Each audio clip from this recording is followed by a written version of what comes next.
it's kind of conspiracy a little bit, but do you see my philosophy? I think right now what Jalen Hurts has done, he has taken those next April draft choices and taken them out of the first round, which is huge because that means the organization's buying them.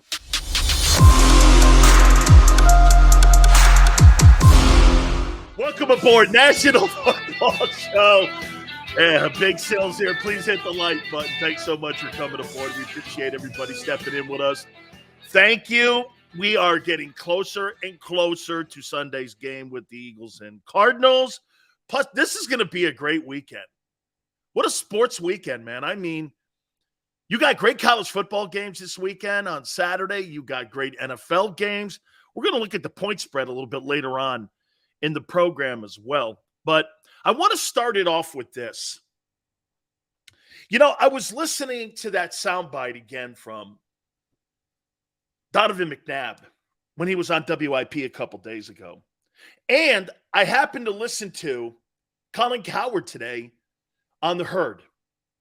And he kind of agrees with Donovan McNabb about the Eagles' window being 2 years out. They're not ready for a Super Bowl, according to Donovan. Donovan thinks they're 2 years away from winning a Super Bowl. And I'm going to bury the lead here on this. I actually think the Eagles are better than what Donovan does and what Colin Cowherd does. But I want to bring this up because this is where I kind of disagree with this. I think their football team this year, because the NFC being the way it is, I think the Eagles are right there. I don't believe they're fool's gold. But listen to their argument here, okay? Let's do this. This is them talking and us responding to it. Is there any truth to what Donovan McNabb said? This team is really 2 years. Do you trust that Eagle team against the Buccaneers? I think it's a great argument. Do you trust that Eagle team versus an experience? Say you get to the Super Bowl. You don't really think you're beating Patrick Mahomes and Andy Reid, do you? I don't think they're fake. I don't think they're overrated. Do I think they're overhyped? A little, but isn't everybody? Look at the Cowboys. You talk about the ultimate overhyped team in NFL history. It's the Dallas Cowboys. Appreciate everybody coming aboard. Thank you. So let me do this. Again, I want to bury it one more time here. I actually think you are better than what McNabb thinks. And I also think you're better than what Colin Cowherd thinks.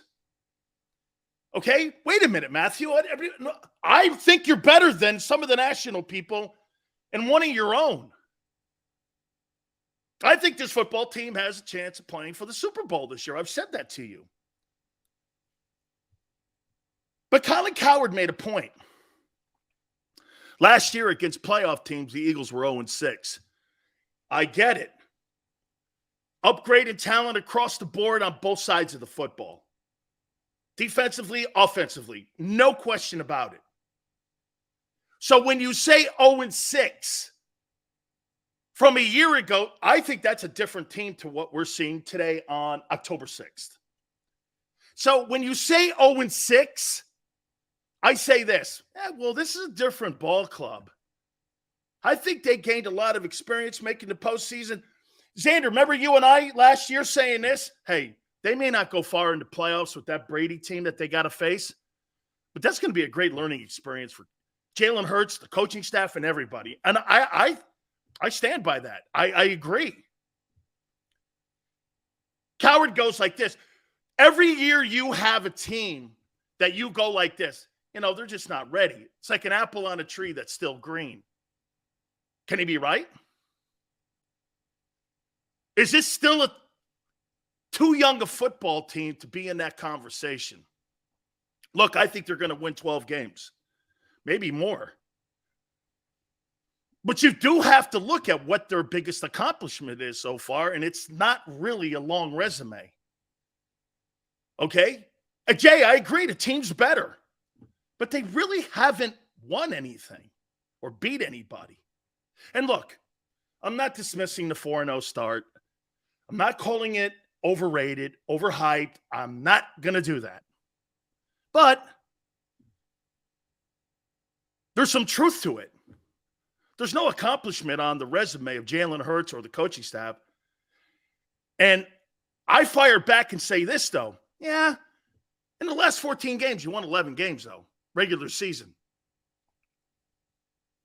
Over the last 14, you have won 11.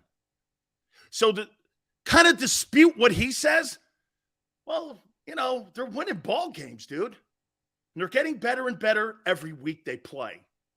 That's the thing that I'm liking about the Eagles right now, is that they're getting better and better and better every week. And would we not agree with this? Would we not agree with this? They're showing you versatile ways to beat teams.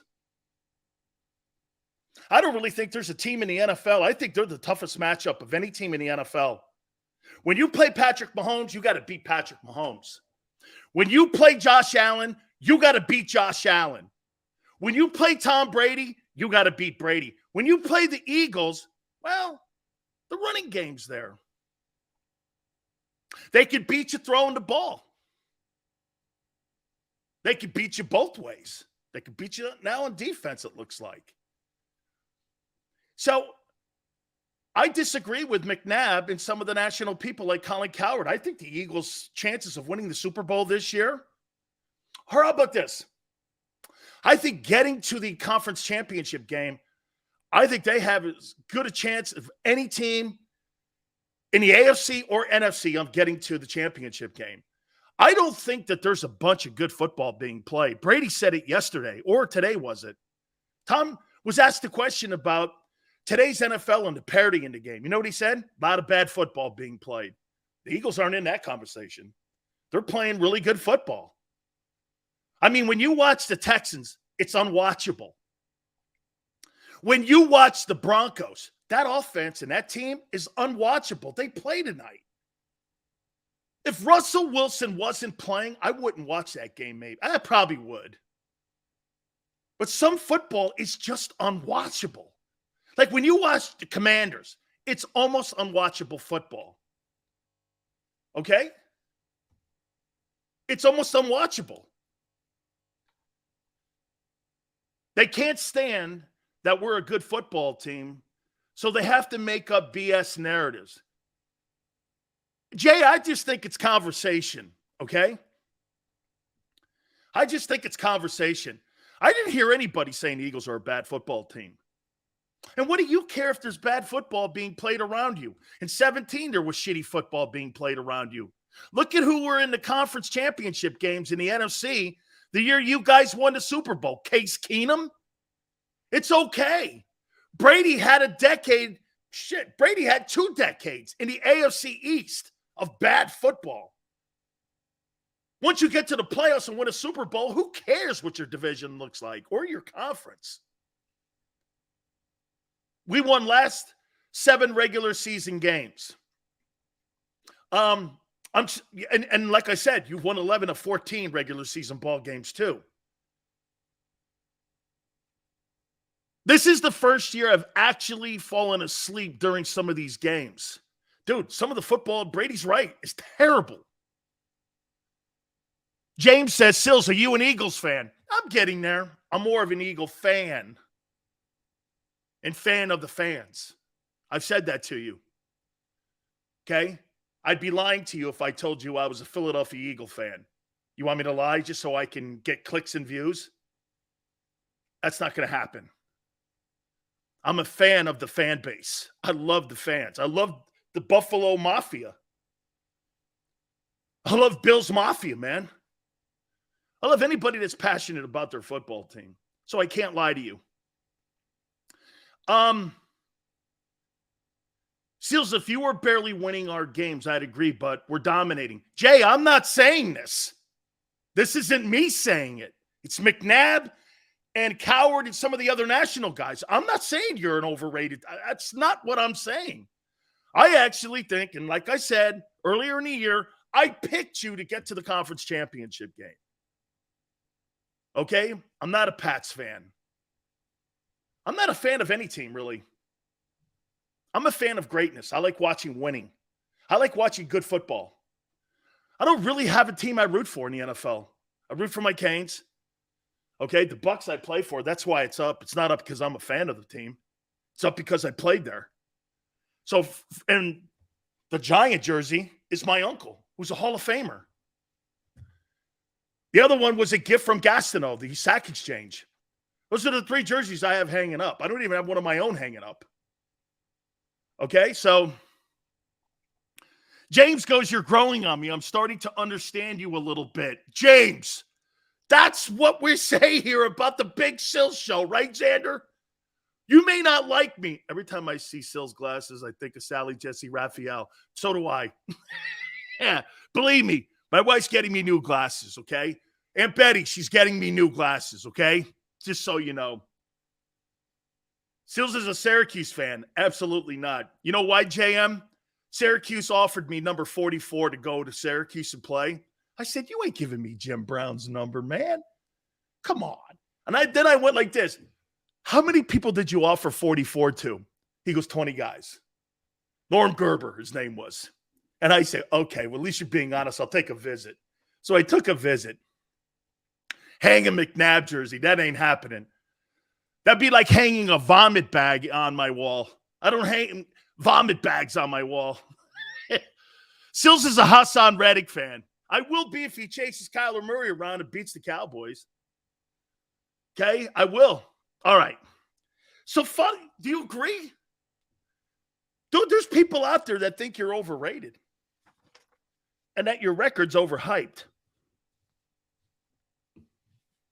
I'm not one of them. Imagine that. And some of you called me a hater, and I'm actually disputing those guys. I disagree with McNabb. I disagree with Colin Cowherd. I think it's a good football team, and it's growing into being a great football team. You got great tests coming up. I think this Cardinal game, I think it could be a great test because you're playing a team that's a playoff team from a year ago. And you just gave a quarterback $46.1 million. That team made the playoffs a year ago. And then you get the Cowboys on the other side of that on a Sunday night game. I think it's pretty good next 2 weeks to get a good gauge of what this is all about. Seals, I think you believe in us. You want us to have a championship mindset. Exactly. Act like it. Don't be surprised when your team does great things. Great teams do great things all the time. Act like you see it and been there, and your team has been great. That's how champions act. They don't go, oh my God, did you see that guy get 125 yards rushing? Did you see him get 10 catches? That's not how champions act. Kansas City Chiefs weren't patting themselves on the back after they beat the Bucks on Sunday. It's on to the next week because they know it's a journey. McNabb had swag. McNabb was petty. And the reason he didn't win more was because of that pettiness. That dude's a complete hater. And people around him, and he's a jealous, angry dude. And as he gets older, that will foster more. Especially when people bring up the fact he never won a Super Bowl. Okay? I hate McNabb's mindset. Big Sills crushing it with the new frames. Yeah. Okay, dog. Okay, let's move on here. So I got a bunch of really great topics here. Let me ask you this. Let's go here. How many people think right now today on October 6th, Howie Roseman uses those first-round draft choices next year in April for a quarterback in the first round? How many people believe that?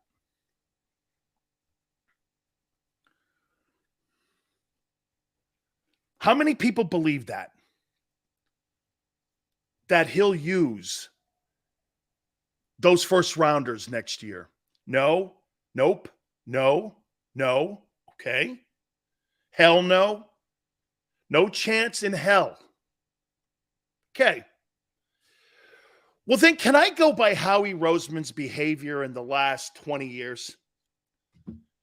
I say Howie Roseman then takes one of his second or third rounders and drafts a quarterback. Why not? He's done it before. Shit. Mike Shanahan drafted RG3, and to protect his ass, he got Cousins in the 4th. Pete Carroll took a guy in the 3rd, Russell Wilson. Bill Belichick drafted a guy in the 6th. How many people think Howie will draft a quarterback in the April draft? Doesn't have to be a first rounder. Jalen wasn't. Jalen was a 2nd rounder.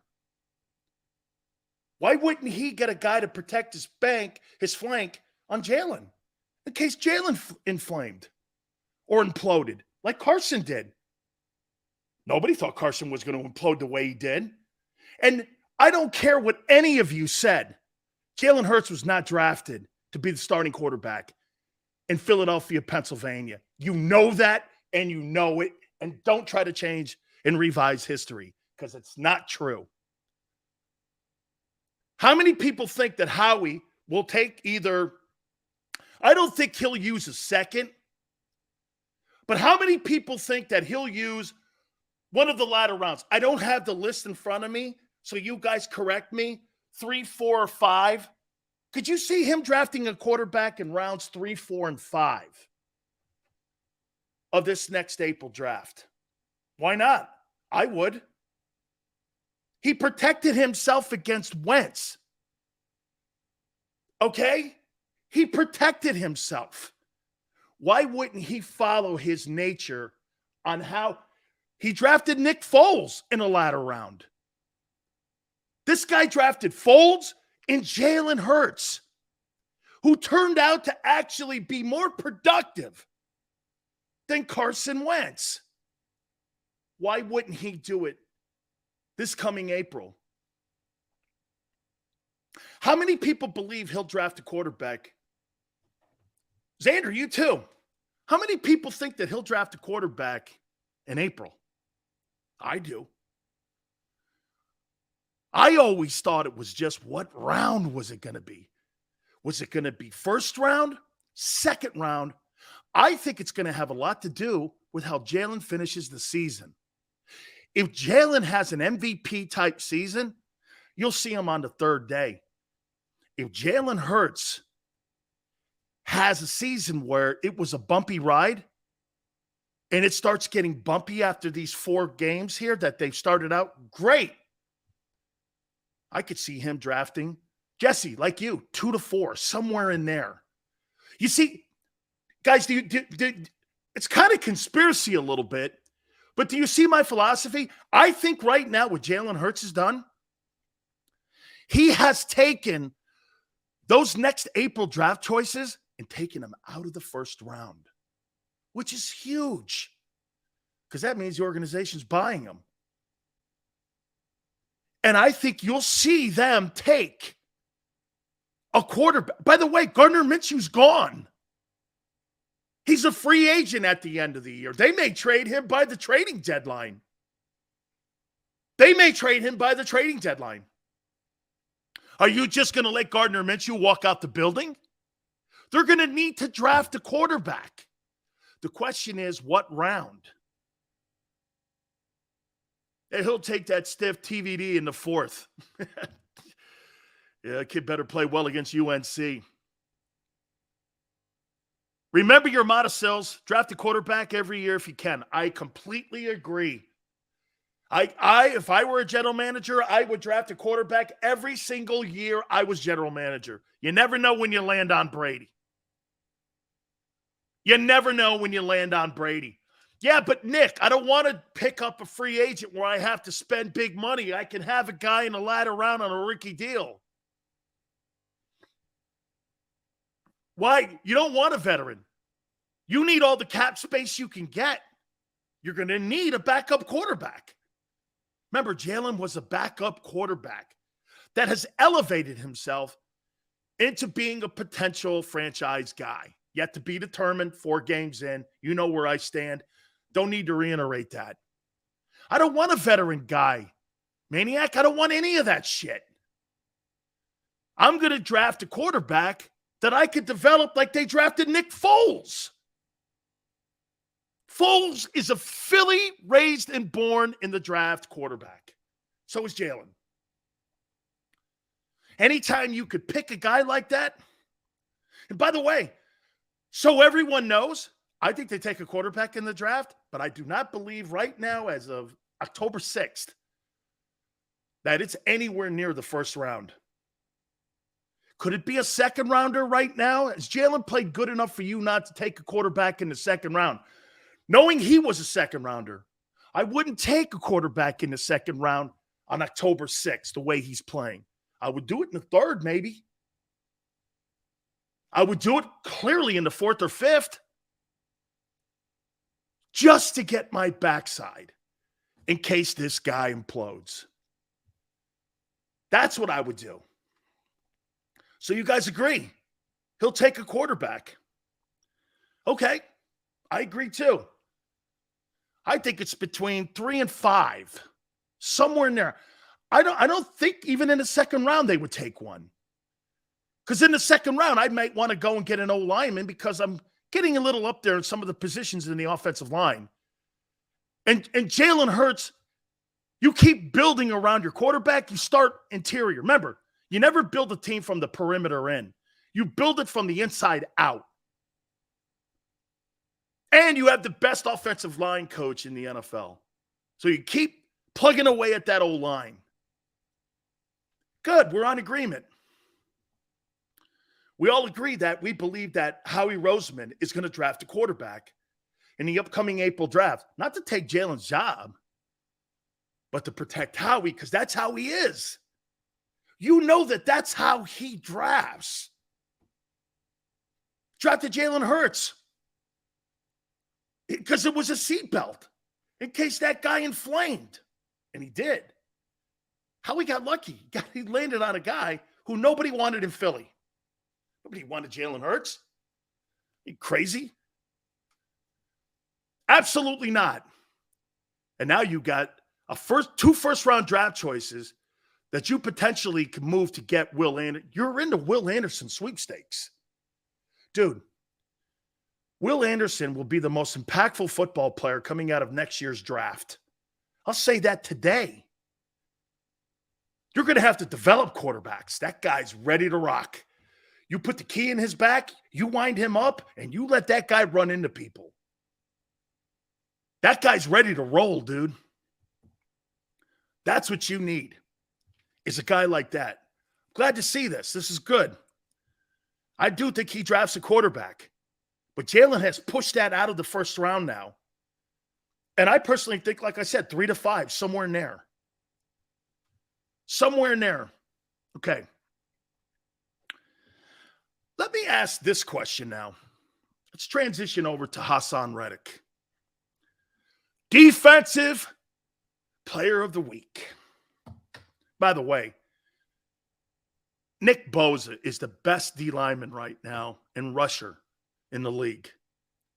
That includes Aaron Donald and Micah Parsons. I don't care what you say. Nick Bosa is destroying people. 6 sacks. He's killing guys. Pressures. That 49er team is a force. And when they get healthier and they get all their people back, that team can win the Super Bowl. Very capable. They've been there. They've been to conference championship games 2 of the last 3 years. That football team is good. They're killing teams and knocking teams out with 4 starters out. Nick Bosa's got 6 sacks in 4 games. This guy's on pace for 20 sacks. This guy's killing it. I mean, I actually think Nick's better than Joey, and I think Joey's pretty good too. What's an acceptable? Because all of you guys are now saying that Hassan Reddick is a success. I think he's got a long way to go. I'll tell you what, getting Defensive Player of the Week, I will not dismiss that. That's a great accomplishment, especially coming from a guy that I didn't see in the first 2 weeks.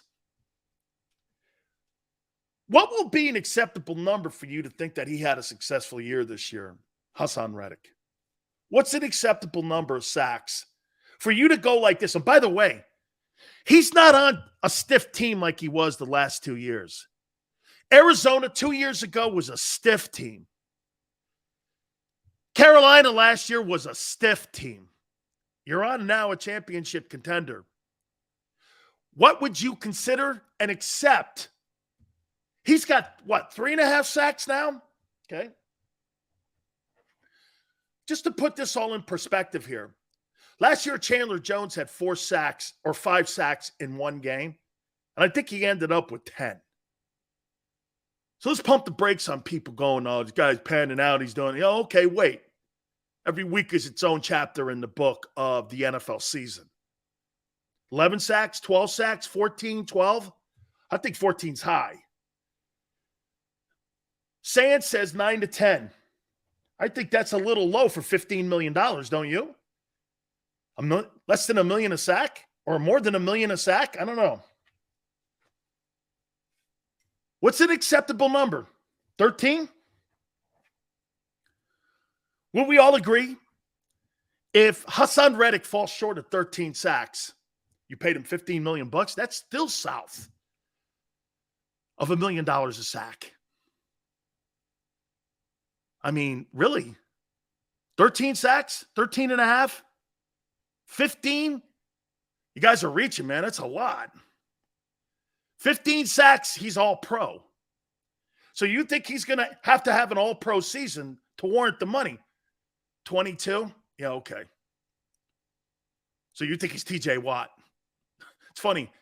Hassan Reddick is not even in the conversation of the best pass rushers right now. The kid up in Detroit, the rookie's actually playing great. Nick Bosa, Micah Parsons, Aaron Donald. He's not in that conversation.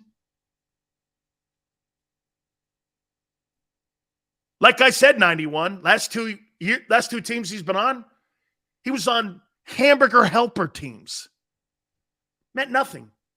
If Kirk Cousins has, if he has stats that are false stats and fake stats, so did he. There was no impact on Arizona 2 years ago and zero impact on Carolina last year. Zero. That's why they moved off him. Unless his sacks are impactful like BG's. 8 to 11 sacks? Somewhere in there. How about this? We go like this. Here's what's going to be acceptable when it comes to Hassan Reddick's success at the end of the 17th game. Between 11 and 13 sacks, right? Okay. When's the last time a guy on the Eagles had 13 sacks? Does anybody know? The last time somebody had 13 sacks? You're going to be asking Hassan Reddick to do something that the Eagles haven't had in a little bit. Who's the last guy to get 13 sacks on the Philadelphia Eagle defensive line? Do you remember? I don't. So you want a guy to have a career year in sack numbers in Eagle history. Fletcher's best season was 11. That's spectacular from an interior guy. You guys can't even tell me the last time somebody had 13 or more sacks. I think it's Reggie. I do. I think it's Reggie. I think you have to go back to the 80s and 90s for something like that. And you're asking Hassan Reddick to put up Reggie White numbers. That guy's not Reggie White. This is what I've been trying to tell you. You paid a guy $15 million. You're not going to get the value out of the guy. And I don't care him chasing around Washington. That's quite a bit of money. Okay? 18 or 19? Was he? What year was that? 2011? 12 years ago. Or 11 years ago. 11 years ago. You're asking a guy who's going on his third team now to put up more than 13 sacks. We'll see. That's my point. You don't let guys loose that are guys that put up 20 sacks, 13 or 14 sacks on championship teams. You don't. But I say this to you. Between 11 and 13 is acceptable. Do we agree? Okay? 11 to 13 is acceptable. I agree with you. Look at this. Two things. We agree now that Howie's going to draft a quarterback in next April's draft, probably between 3 and 5 in rounds.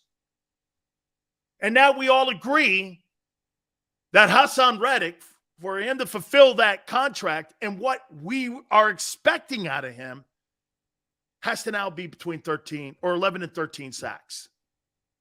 Look at this. We're agreeing. We're agreeing. What championship team did he come from? I never said he came from a championship team. Okay? Howie also drafted a quarterback. Reggie White had 21 sacks in 12 games in 87. Yeah, that was the strike year. And also, too, I think that was also the year that he was in a supplemental draft.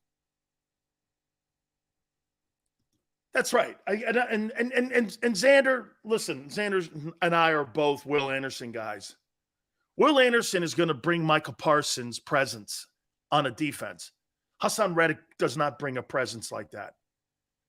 He has no presence. Michael Parsons brings a presence. Aaron Donald brings a presence. TJ Watt brings a presence. Will Anderson will bring a presence. Hassan Reddick doesn't. Okay? He doesn't. He doesn't strike fear in me. So, between 11 and 13. Okay. Another topic for you. Let's transition into this. Look at this. We got two topics that we agree on. Nothing haterade here, right? All perfect. You disagree with what, Slasher? What number? Slasher, you picked a number. What's an acceptable number for Hassan Reddick for you? Just tell me. I'd love to hear what you think. But he could, Sills. Nobody strikes fear in somebody that's going on their third team. Hassan Reddick, I do not game plan against. He's a dude. You don't. Micah Parsons is not going on his third team in 3 years ever. Chase Young will not either. I guarantee you once they get this kid Thibodeau's engine running, he's not either. 11 sacks? I said between 11 and 13, dude. He's between 11 and 13. I'm going to be okay with Hassan Reddick. That'll be an impact on a championship team. At minimum, okay. See, I'm with you. Now we go to this topic with Jalen Hurts. This is a money game for Jalen. This game this weekend's a money game. So is next weekend, really. You're going against two quarterbacks that make in excess of $42 million. One guy makes 42, and Dak next week. This week, you're playing against a guy that makes 46.1. These next 2 weeks, Jalen's got to outperform these two quarterbacks to get his bag of money. Because if you take down two $40 million quarterbacks, what's his agent going to say to Howie Roseman and Jeffrey Lurie and go like this? Dude, he beat two guys that are making max money. How is he not a max guy? He won the East for you, got your football team in the NFC Championship game. How is he not making? See, it's one thing to beat Jimmy Garoppolo. Jimmy Garoppolo's never going to make $46 million. He's never, even though he's beaten those guys, he's never really outperformed Aaron Rodgers. You know what I mean?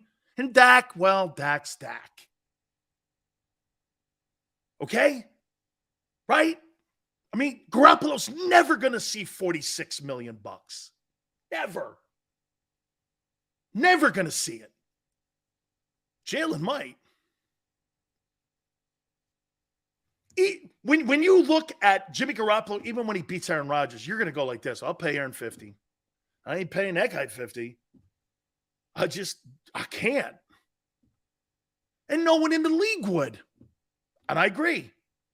Even though he is 39-17. I get it. It's the biggest contradiction of all time. People will pay Kyler Murray $46.1 for doing shit, and a guy like Garoppolo, who's 39-17, will never make the money that Kyler Murray. I know, I get it. It's one of the biggest contradictions. I'm looking at the Saints schedule. They won't win 6 games this year. The head coach, I think Dennis Allen is not a head football coach. This is now being proven out for a second time. They'll move Minshew. They'll have to move him probably in the offseason. And more ammo for Anderson. Right now, you're sitting in the 3-hole, which is amazing. You should just sit there and let the Saints implode. You don't really have to do anything. Richie, Jimmy G's never going to make $46 million. He's just never going to make it. Well, Richie has never made it. He's made 28, 25, and he was a backup quarterback, and he was fired from his job in San Francisco. And there weren't a lot of takers. Now, again, all being said that he was injured, so there weren't really a lot of people in the open market looking at Jimmy Garoppolo. Aaron Rodgers is not worth $50 million. Really? How about those 40 wins he's got the last 3.5 years? Yeah, okay. They're out to another 3-1 start. The last 3 years, they've won 13 ball games. So, in essence, they've won 36 ball games. Here, let's do that. Listen to what this guy says. Aaron Rodgers is not worth the money. 13-3. That's 26-6. And then they went 13-4. That's 39-10. And this year they're 3-1. They're 42-11. So in the last 53 ball games, Aaron Rodgers has won 42. And this guy says he's not worth $50 million. You're high and a horrible take. 42 of 53 games Aaron Rodgers has won, and he ain't worth it. Well, then what do you think Jalen Hurts is worth, having gone 0-6 versus playoff teams and beaten Kirk Cousins? If Aaron Rodgers is overrated, you have no room to talk about Jalen Hurts. Okay? No room. 2 MVPs on top. I think he's won 4 or 5 now. You know, I think that guy actually has more MVPs than Brady. I think it's 4 or 5. Incredible. But this is a money game for Jalen. Jalen's got to play great against Kyler. Not just win the game. He's got to outplay him. He don't outplay him, organization's going to go like this. Is he Garoppolo or is he Lamar? Because right now the Eagles still don't know what he is.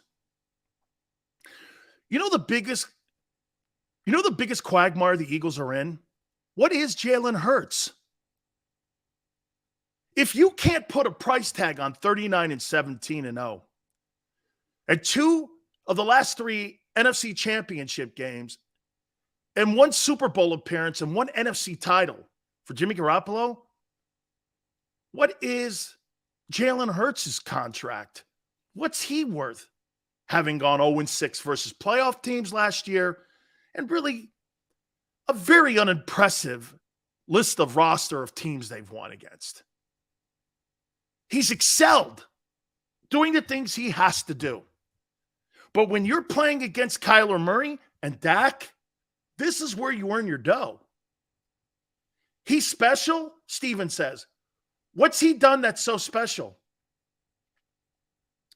What would you say, Steven, has been the most special thing that he's won and done? What would be the biggest special? And by the way, I'm not criticizing. I'm asking. I'm not indicting. I'm asking. What is the biggest accomplishment Jalen Hurts has accomplished so far on October 6th? 4-0? That's not that impressive to get $46 million. So Daniel Jones is 3-1. Should he get a contract extension? Would you give Daniel Jones a contract extension because he's 3-1? Nobody in their right mind would give that guy a contract extension. The Giants are going to be in the draft looking for a quarterback next year. Calm yourselves. Think about it. The 49ers are moving. Hey, get this. If Jimmy Garoppolo wins a Super Bowl, are the Niners really still going to move off of him and put Trey Lance back in there next year? Really? Okay. Jimmy Garoppolo is a dead man walking in San Fran. And now people are talking about the Niners being one of the contenders in the NFC. And he knows it. He's auditioning right now for every team in the league almost. Okay?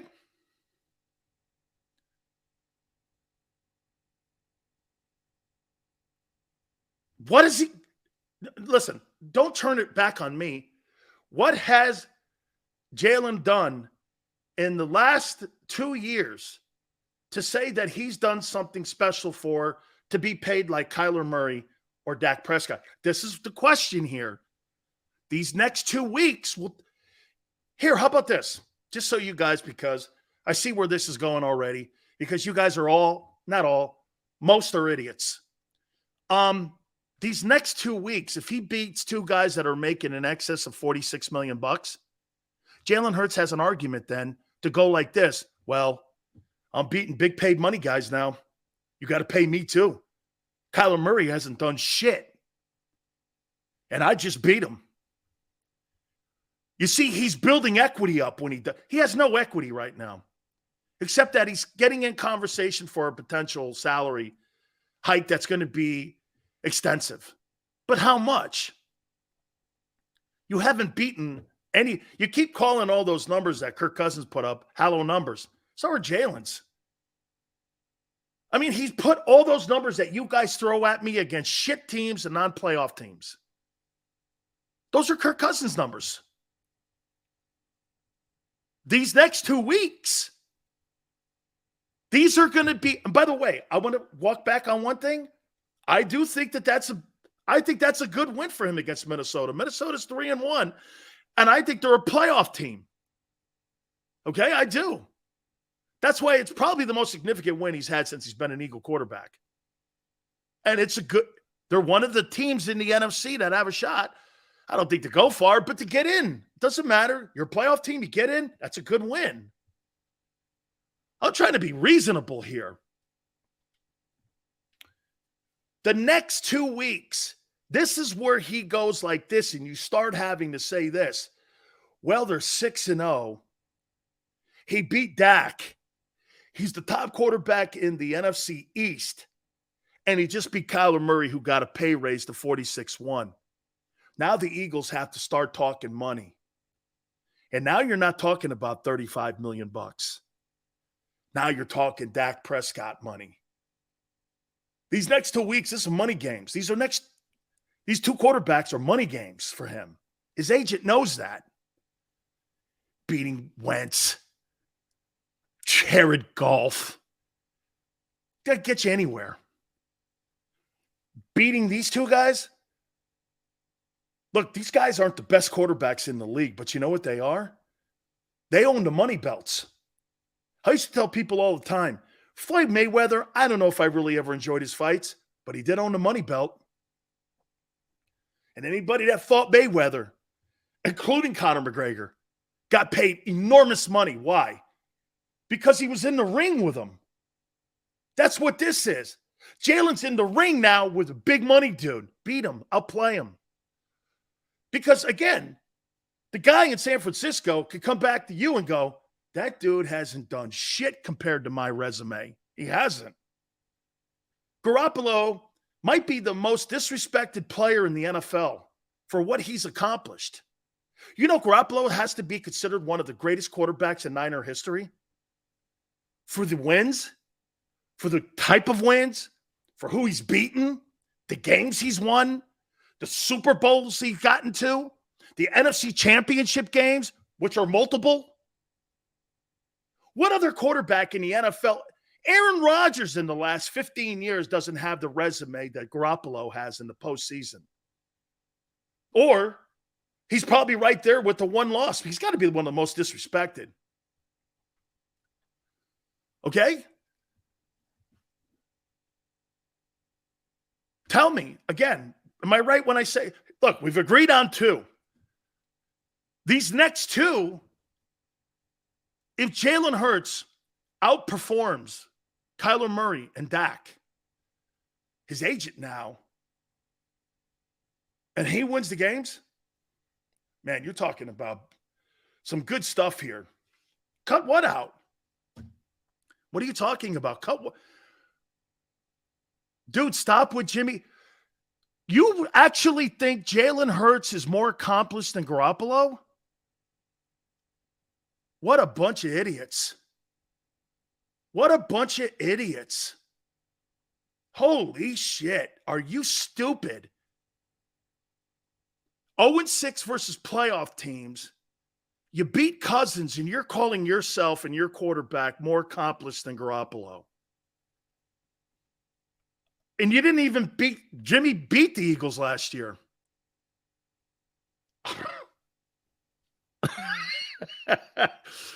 Oh. Hey, we're going to move off of this one because you're not intelligent enough to have this conversation. You're not intelligent enough. You're not. So we're going to end this one here. Okay? You are not intelligent enough to have this conversation. Because if you actually think that, we're moving on. That ain't happening. I want to talk about the Cowboys. Also, the Eagles are favored by 5, I believe it is, right now over the Cardinals. Okay? I want to hit on that. I want to hit a little bit on this Cardinal team too. And I think this Cardinal team, I'll show you where maybe they can give the Eagles some problems on Sunday. We'll do that. Do me a favor. Big Sills here talking to you all the time about our friends at Morgan & Morgan. And Morgan & Morgan is here to protect you and your family because they have for the last 30 years to the tune of $13.5 billion. If you've ever been hurt or injured on the job, these are your people. I've known John Morgan and his family and his business for over 30 years. This is who they are and what they are. They represent you to the best of their ability with over 800 attorneys and offices in Philly, New York, and in Florida. They are there to protect you and your family's rights. Call them at 800-512-1600. That's 800-512-1600. The call is free. The consultation's free. When you call Morgan & Morgan, do me a favor. Tell them Big Sil sent you. After a car crash, the big insurance companies you see advertising on TV, they may try to downplay your case and might say it's only a fender bender or it's just a herniated disc. I worry that some law firms fall for this BS. Not us. We put ourselves in your shoes and ask, what would it be like to be in your pain for the rest of our lives? $1 million wouldn't be enough for me. There's only one Morgan & Morgan. ForThePeople.com.